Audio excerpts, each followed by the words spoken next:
Hello, Mike here, and we're going to talk about joint random variables, joint distribution functions, sometimes called bivariate distributions. And it's simply talking about the probability a random variable x takes on a value, and at the exact same time, the random variable y takes on a value. It's called the joint probability, sometimes abbreviated p of x comma y, and that just means the probability x equals value and simultaneously y equals value. As always, we require all probabilities to be positive, and if you sum up all the different values of a random variable, all the joint probabilities, they have to sum to 1. We normally work with joint probabilities in what's called a joint probability table. Here's an example of a joint probability table. X is number of years in school, say college, Y is number of visits to museum, and here's the joint probability, and if we add everything together, it should add up to 1. So let's keep that in mind. One thing we'll talk about in just a second is you can add down and you add across. These are called marginal probabilities because you put the answers in the margin. That's simply it. So if we go here, that's 0.24, 0.20, 0.29, and 0.27. And this is 8, 10, 0.17, 3, 2, 4, 3, 5, 6. Doing math in real time is never fun. 17.27, and so it's a 5, 6. Those are called marginal probabilities.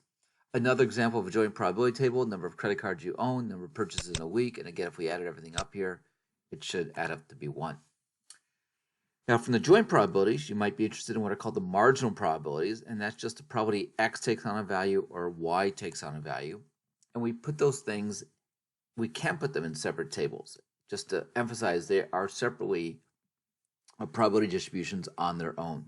So the marginal for x takes on two values, 1, 2, 3. So we're going to add across, and then for y, we're going to add down to get the marginal for y. And 2, 1, 3, 3, 6, that's going to be 3, 9. And then x equals 2 is going to be 11, 19, 28, 35. 35. Yeah, my pointer's not working. And 9, 10, and 0.26. And that adds to 1. If we added it up and we could read the numbers, it adds to 1. Now, if we want to go add down, we get the marginal for y, and that's 0.12 and 0.24 and 0.23 and 0.23 and 0.18. And again, if we added those up and we could read them, that would add up to 1. So everything inside the table adds to 1. The marginal for y adds to 1. The marginal for x adds to 1. You can always go from inside the table out. You can always go from having a joint distribution to the marginals. You can always do that. It's not always true. You can go in. You can't always go from the marginals to the joint probability. So you want to keep that in mind. You can always go from out to in. I'm sorry, you can always go from in to out. Said that wrong. You can always go from the joint distribution to the marginal. You can't always go from the marginal to the joint. So you want to keep that in mind. When can you? You can actually, when things are independent. If you know x and y are independent, x and y are independent random variables if this equality holds for all values x and y. So for the entire table, we call this a factoring. If you can show that the joint distribution factors into the product of the two marginals, we say x and y are independent. Example here, we have a probability table about what age group you're in and how much education you have. This is a joint distribution. It adds to 1, and I've done it for you already. Added across, added down, and we got the marginals. From the table, what's the probability x equals 3 and y equals 30? X equals 3, y equals 30. That'd be that. That's 0.07. Calculate the marginal probabilities. Did it. Yay. Are x and y independent? Well, you just have to go and check one thing. Okay, for example, if x and y were independent, 0.04 would have to equal, we're not sure, what's a question mark, 0.34 times 0.19. If that was the case, we'd have to check another cell, another cell, another cell. That's not the case here, so we'd say they're not independent. They're actually dependent. Testing for independence, you have a table like this. Essentially, you want to do one cell, and you're going to ask, it's arbitrary what you pick. I just picked this one. 1, 5, that's 0.23. And then, I'm sorry, I want to pick that one, but it's the same value. Let's do this all over again. don't know where my I was gonna controls. I was looking for my controls. I can't. Anyway, we'll do this one. 0.08. This is 0.18 over here. Going across is 10. 0.26. So if it was independent, we don't know. So 0.18 would have to be 0.26. The answer is no. So they're not independent. Test for independence, number of food complaints, number of service complaints. If it was independent, 0.017 would have to equal 0.1 times 0.17. And guess what? It does. We'd have to try it again. And we'd have to try it again and again. This is an example of a table where it is independent. X and Y are independent. But again, you have to show it for every single cell in the joint distribution table that it is independent. One more thing we can define is conditional distributions. This is very much like the A's and B's. So we saw before that the probability of A given B is the probability of A and B over the probability of B. And this is the same idea, except this with random variables. So the probability big X is a value given Y equals some value is the joint probability over the marginal probability. And conditional probabilities are also probabilities. So if you add up over all the x's, you condition on a y value, you add up over all the x's, you should get to 1. Example again, here's salary and happiness. Is there a relationship between salary and happiness? We want to find the distribution of x given y equals 2. Given you're very happy, what's the distribution of salary? And that's a typo. It should be 0.46.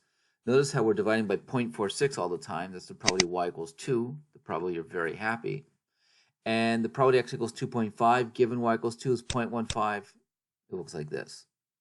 Now, we also call this the unconditional distribution. This is also called the marginal distribution.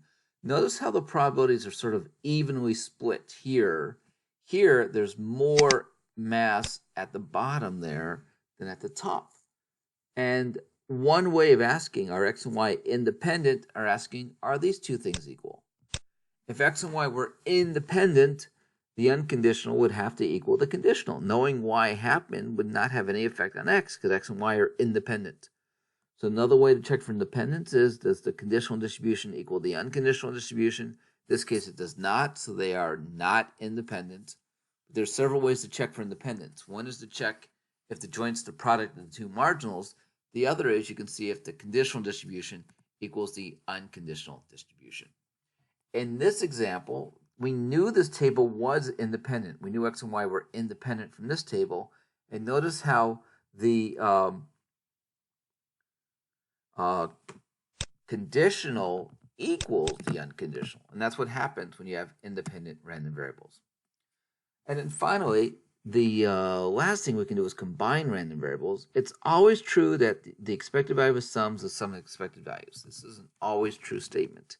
It's not always true for variances. The variance of a sum is the sum of the variances if x and y are independent.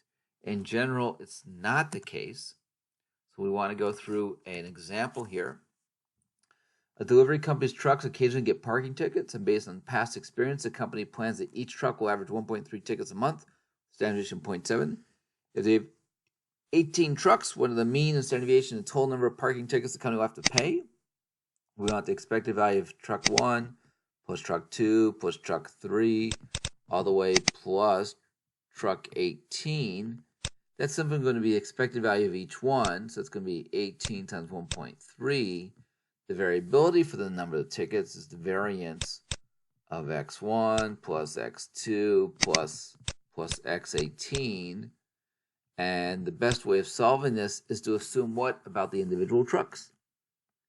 That they are independent. And then this just becomes 18 times the variance of one truck, which is going to be 0.7 squared. But again, what do we assume? We assume independence to answer this. If you don't assume that the random variables are independent, adding variances can be quite difficult. To add variances, if they're not independent, you need the idea of covariance and correlation. They both measure direction for relationship. Covariance measures direction, correlation measures direction and strength. This is the technical formula for covariance. It's actually a bit of a pain to calculate from this. The covariance of a variance with itself is the variance of that variable. If x and y are independent, covariance is 0. And then this is a nicer formula, believe it or not, to use. This is called the alternative formula, but this is another way to calculate covariance. Expected value of xy minus e of x, e of y. This thing looks weird. We've never really seen that before. That's the expected value of the products. You just go through all the products possible times the probabilities. That's the expected value of the products. We'll show you an example in a second. Six-sided dice are interesting. So if x is the number on top and y is the number on the bottom, anyone know what x plus y equals? And it turns out to be 7. So if there's 5 on top, 2 is on the bottom. 6 is over here. What's got to be on this side? It's got to be a 1. Opposite sides of a die, add the 7. Now, for e of xy, you have to cycle through all the possibilities. X could be 1, y is 6, xy is 6. And that occurs with probability 1 over 6. X is 6, y is 1. That occurs with probability 1 over 6. The product is 6, 2. We're just cycling through the different values x and y can take on in the product, and we find the expected value of xy is 9.33. You can work through that if you don't believe us in the math there. And covariance is e of xy minus e of x times e of y. It turns out to be minus 2.91, and that makes sense. If x is the top and y is the bottom, as x gets lower, as you go from a 6 to a 5 to 4, 4 to 3, 3 to 2, 2 to 1, as x gets lower, y has to do what? Y has to get bigger because they sum to 7 all the time. So as one goes down, the other goes up. That's a negative relationship. Another example of this, here's a table, a joint probability table, consumer satisfaction, number of years living in a town. And then if you want to find mu of x, it's simply value times probability, value times probability. Very easy to do. Mu of y is value times probability, value times probability. Very easy. E of xy is just a pain. It's going to be 1 times 1 times 0.04, 1 times 2 times 0.14, 1 times 3 times 0.23, 1 times 4 times 0.07, 2 times 1 times 0.07, 2 times 2 times 0.17, 2 times 3 times 0.23, 2 times 4 times 0.05, and that's it. So it'd be a lot of adding. It's a lot of arithmetic, 2 times 4 times 0.05. You get that. That's e of xy, and then subtract off e of x, e of y, and you get the answer. Again, negative relationship there. Covariance matrices actually are interesting creatures. The diagonal of a covariance matrix are the variances of the individual variables. Sort of a nice kind of result there. That's neat. Correlation is covariance rescaled. Covariance depends on the units. So if we divide out the standard deviations, we get correlation. And that's more interpretable for a lot of people. And correlation's in the interval -1 to 1. As an example for the dice example again, if we figure out the correlation of the dice, it's -1, and that's because x and y have a perfect negative relationship. X is 7 minus y, perfect relationship. If I know y, I know x. If I know x, I know y. So correlation is -1. Finally, putting all together, the general formulas are if x and y are not independent, means always add. Variances, you worry about how they covary together. And then in the most general case, where a, b, c, and d are constants, this shows you what happens when you add constants and multipliers to the mix and how you'd combine a plus bx plus c plus dy into a nice formula involving the var of x, the var of y, and the covariance. As an example, suppose we have $1,000 of stock on your mattress. We have 5 shares of stock X and 10 shares of stock Y. Our wealth is given by this. So if X moves up, we're going to make 5 times whatever it moves. If Y moves, we'll make 10 times whatever that move is. That's our wealth. We can talk about the expected value of our wealth. We can talk about the variance of our wealth. To do so, we need to find the expected value of X, the expected value of Y, the variance of X, the variance of Y, and the covariance of XY, how they move together. Suppose we have a table that tells me how X is going to move and how Y is going to move. Well, from the table, we can show all this. This is great practice, but you can show what the E of X is, what the E of Y is, the var of X, the var of Y, and the covariance. So they seem to move in the same direction because the covariance is positive. And now we're just going to use these formulas, and we can find E of W, and then we can find variance of W using those formulas involving A plus BX plus C plus DY. So we can figure out the mean of our portfolio and the variance of our portfolio also. So summary, this gets a little bit confusing and involved, but if you have 2 random variables X and Y and they're independent, very easy to add them. No worry about the covariance. The general case is down here. A, B, C, D are all constants, and it says how we add two random variables together to find expected value and how we find the variance of the sum of two random variables. One final idea, and this is a little bit advanced, this is unusual, this works for normals. Sums of normals are normal. So if you have two normal random variables and you add them together, sums of normals are normals. Doesn't hold always for binomials, doesn't hold for everything, but sums of normals are normals. That's kind of a cool result. As an example, suppose we have two rats A and B, and X is the amount of time that rat A takes in the maze, Y is the amount of time that rat B takes in the maze. On any given day, what's the probability that rat A runs the maze faster than rat B? So we want the probability X is less than Y. Well, we can have D equals X minus Y, and then we know that sums and differences of normals are normals. We can find the probability statement of D. And then all we do is we want to find the probability D is less than 0, where D is normal, with a mean given by that and with a standard deviation given by this. And so very straightforward to find any probability statement we want about D. So that's a useful little fact that sums and differences of normals stay normal. So the big ideas are conditional distribution. Actually, we forgot this in the beginning. Joint distributions, conditional distributions, covariance and correlation, and finally expected value and variance of a sum.